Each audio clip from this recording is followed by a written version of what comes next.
Salmo de número 40. Hoje eu vou ler na NAA, Roberto. Hoje é na NAA. Hoje não é na NVI.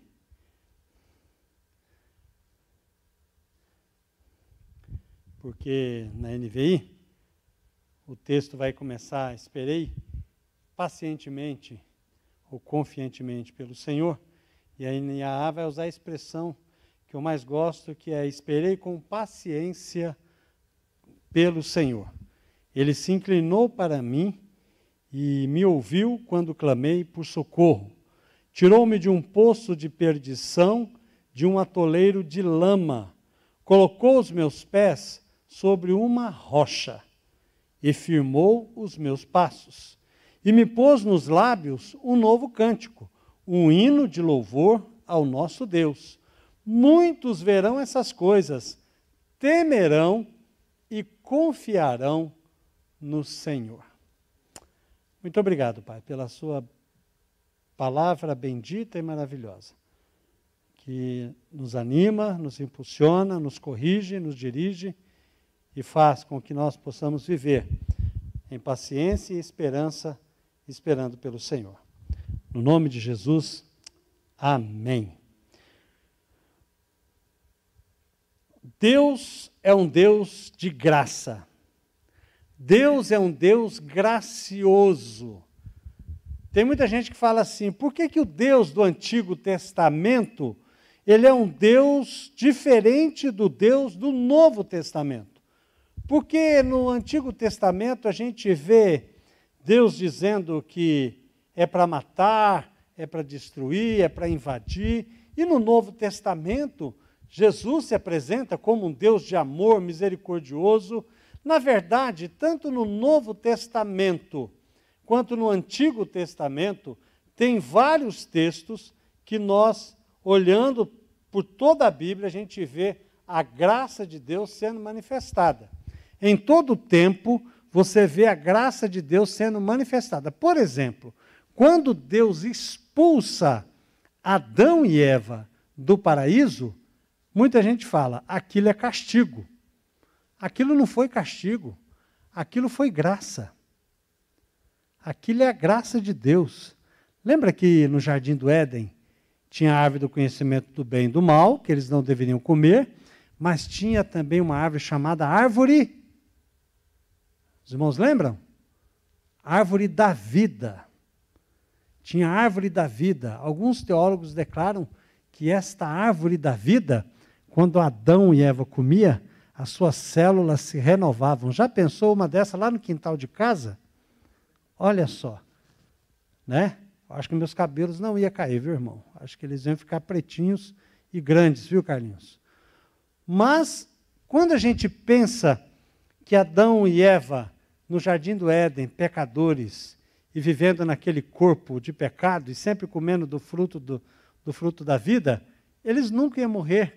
E eles estariam sempre na presença do pecado. Seria ruim isso. O fato deles serem expulsos do paraíso e ter os seus dias determinados que um dia iriam morrer, porque um dia seriam libertos do corpo de pecado. Isso é graça. Quando Deus manda matar, muita gente, quando ele fala para o povo de Israel invadir, olha, mata homem, mulher e criança, para os homens e mulheres adultos, para onde eles estavam indo, era um castigo mesmo, a matança. A morte era castigo, mas para as crianças que sofriam abusos, que sofriam questão de pedofilia, para essas crianças, e recebiam dos pais, dos avós, para essas crianças eram graça de Deus. Então, quando nós olhamos o texto da palavra de Deus, em toda a extensão da Bíblia, a gente vê um Deus justo, um Deus que vai cuidar pela justiça, mas a gente vê também um Deus amoroso, recebendo o estrangeiro como sendo um dos seus, e tendo a ideia de que quando Deus traz Abraão, ele vai falar o que para Abraão? De ti serão benditas todas as nações. Todas as nações serão abençoadas por causa de você. Então, quando nós olhamos o texto do Salmo 40, nós vemos a graça de Deus sobre a vida daqueles que o temem. Quando nós olhamos o contexto, sabemos que é Davi que está dizendo aqui, e sabemos que os salmos são escritos depois que Davi tem uma experiência de vida, uma experiência com Deus, e agora então ele vai expressar aquela experiência, o resultado daquela experiência, através das suas músicas, das suas canções, dos seus poemas. E aqui Davi mostra para nós que para uma ação de um ser humano, nós temos pelo menos 4 ações de Deus aqui. Para uma disposição de crer, de esperar em Deus, Deus age de uma forma poderosa e completa na vida de Davi. E isso traz para nós também uma experiência, porque o Deus de Davi, gracioso, é o Deus que também cuida da nossa vida e que é gracioso também, que nos sustenta também, que cuida de cada um de nós. Mas é necessário que nós tenhamos uma ação como a de Davi. E a primeira ação de Davi diante dessa situação que ele está vivendo é esperar com paciência. Quando Davi declara, olha, eu esperei com paciência no Senhor. Alguns dizem que Davi estava doente, mas não se pode afirmar com certeza isso. O fato é que naquela época, aquele povo vivia com muitas adversidades, com muitas dificuldades. A questão de segurança mesmo, física, era algo importante. A questão de doença também era algo muito importante, porque já que não havia remédios, recursos, como existe hoje, como nós temos, então diversas situações, perseguições, problemas na família. Nós sabemos que Davi teve muitos problemas na família, e isso é por conta de tudo que aconteceu em sua vida. Mas sabemos também que não importa qual a situação, qual a luta, qual a dificuldade, o fato é que ele estava atravessando um tempo muito difícil, e ele vai mostrar também que era um tempo prolongado. Foi um tempo de espera longo. Não foi algo assim que você passa aqui e daqui 10 dias se resolve, não. Não, Davi teve que esperar no Senhor com paciência. É porque demorou para resolver.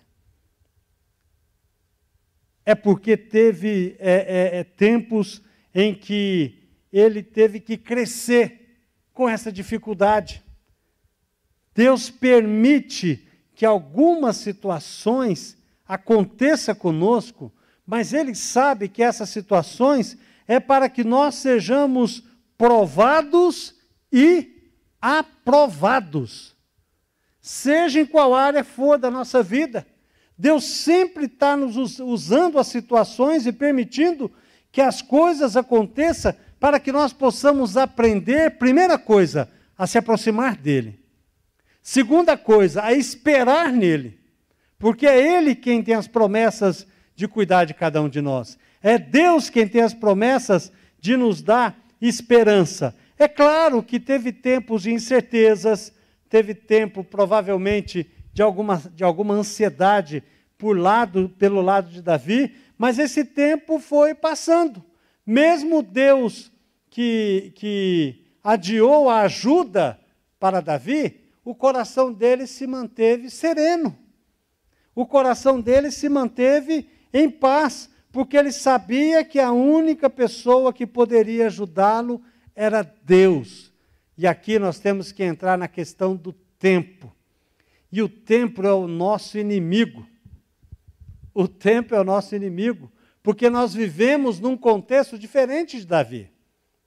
Por exemplo, Davi escreveu uma carta, ele tinha que entregar para o mensageiro, e o mensageiro entregar, provavelmente, poderia levar 2, 3, 4, 5, 10 dias, um mês, para poder ir, pegar a resposta e trazer o retorno mais um mês para poder receber. Hoje, se alguém estiver em qualquer lugar do mundo, basta um WhatsApp e você consegue ter notícias da pessoa. Hoje as notícias são instantâneas, o que acontece imediatamente, eu e você já estamos sabendo. Se você pede uma comida, liga no telefone, pede lá uma esfirra, né? O cara fala 20 minutos, e você vai dizer, isso tudo? É muito. Mas se passar de 20 minutos, você já está ligando, já está dispensando para comprar de outro, e isso vai formando em nós uma urgência, uma emergência de querer as coisas muito rápido, e o nosso tempo, aí que é o desafio, não é um tempo igual de Deus. Deus trabalha com um tempo diferente.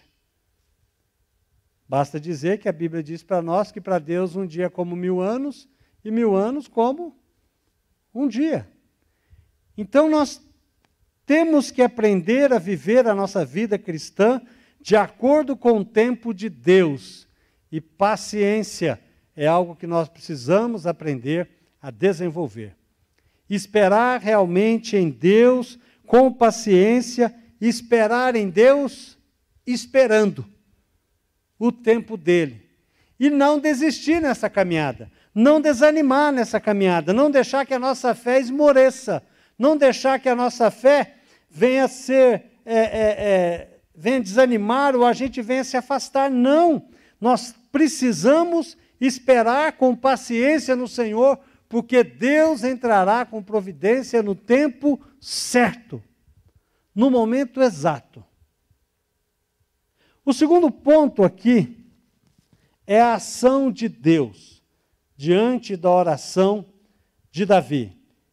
E a ação de Deus e Deus se inclinou e ouviu o meu clamor. Deus se inclinou. Quando Deus se inclina, está dizendo para nós que Deus se importa. Deus se importa com você. Deus se importa com a sua situação. Deus se importa com o seu desassossego. Deus se importa com a sua preocupação. Deus se importa com a sua saúde. Deus se importa com o seu espírito. Deus se importa com a sua família. Deus se importa com os seus sentimentos. Deus se importa. Significa importar é trazer para dentro. Deus se importa. Quando nós falamos que alguém se importa, o termo grego vai dizer que você traz aquela pessoa, sabe para onde? Para dentro do seu coração. E é o que Deus faz. Deus se importa conosco. Às vezes nós achamos que Deus não está preocupado com a gente. Nós temos uma ideia que Deus está preocupado com o Brasil. Ele olha o Brasil e Ele quer que o Brasil seja dele. Todo o Brasil possa louvar a Deus. Ele olha as nações e quer que as nações busquem a Deus. Sim, Deus quer, mas Deus se importa com o indivíduo. Veja só o que vai dizer o texto de Isaías 57, verso 15. Deus dizendo: habito no alto e santo lugar, mas habito também com o contrito e o abatido de espírito, para vivificar o espírito dos abatidos e vivificar o coração dos contritos. Então note que a palavra de Deus, ela está dizendo para nós que Deus está atento a cada um em particular. Deus sabe da sua dor, Deus sabe da sua dificuldade, Deus sabe da sua alegria. Lembra domingo quando nós pregamos? Nós falamos que Jesus olha para a igreja dele e ele fala para cada pessoa: eu conheço, eu sei quem é você, eu sei qual a sua luta. Deus se inclina e ouve, não é escuta. Deus ouve. Qual a diferença de escutar e ouvir? Vai na feira. Já viu o barulho da feira? O camarada está vendendo jiló, tomate, está todo mundo falando ao mesmo tempo. Vendendo carne, vendendo pastel, vendendo café, pedindo esmolas, estão lá. Você escuta muitas vozes, mas para você ouvir, tem que ser um por vez. Você tem que prestar atenção para ouvir e entender e compreender o que determinada pessoa está falando. Deus ouve as nossas orações. Ele se inclina para nós e ouve o nosso clamor e toma para si as nossas dificuldades. Em terceiro lugar, a ação de Deus, na verdade, a segunda ação de Deus é: tirou-me de um poço de perdição, de um atoleiro de lama, colocou-me os meus pés sobre uma rocha e firmou os meus passos. Aqui, quando nós falamos de um poço de perdição, de um atoleiro de lama, nós podemos compreender um chão instável. Um chão instável pode ser muitas coisas. Por exemplo, alguém que não tem Jesus no coração e que está passando por lutas na área da saúde ou na área financeira, ela não tem estabilidade para lidar com essas situações. Às vezes ela até acha que tem, mas ninguém consegue ter estabilidade se Deus não o abençoar. Se para o cristão já é difícil, conhecendo a Deus, quem não conhece a Deus, não se tem esperança, não se tem base para apoiar o seu passo. E aqui nós podemos entender uma instabilidade também na sua vida financeira, na sua vida profissional, na sua vida de relacionamento conjugal, no seu casamento, instabilidade nos seus compromissos. Por quê? Por que há instabilidade? Por que há um atoleiro de lama? Pode ser os nossos pecados, pode ser a nossa natureza humana, pode ser o diabo nos tentando, muitas coisas pode ser essa lama que a gente fica atolado e quando mais se mexe, mais afundando vai. Isso aqui dá para nós entendermos que sem Jesus nós não podemos caminhar nessa vida. Sem Jesus nós não podemos ser felizes. Sem Jesus nós não podemos ter equilíbrio, que é um fruto do Espírito. Sem Jesus nós somos incapazes de fazer a vontade de Deus. Sem Jesus nós somos incapazes de termos equilíbrio na nossa vida. E até crentes podem estar desequilibrados. Quando você não interpreta a Bíblia como ela deve ser interpretada, ou como o pastor ou o professor de escola bíblica ensina algo que Deus não está dizendo. Por isso que nós aprendemos na palavra de Deus que o autor do texto da Bíblia, ele teve uma intenção. O texto da palavra de Deus não pode falar uma coisa para você e o mesmo texto falar outra coisa para mim e falar outra para você e outra para você. Isso não pode acontecer. Porque se o texto ele está à mercê da interpretação de cada um de nós, ele deixa de ser rocha. E o texto está dizendo para nós que Deus nos tira de um atoleiro de lama e nos coloca sobre uma rocha. Essa rocha é o próprio Deus. Por isso que nós não podemos imaginar que o Espírito Santo vai ensinar algo em determinado assunto para você e vai ensinar algo totalmente diferente para mim. Isso não pode acontecer. Até porque nós aprendemos em Efésios capítulo 4, que o Espírito é um só.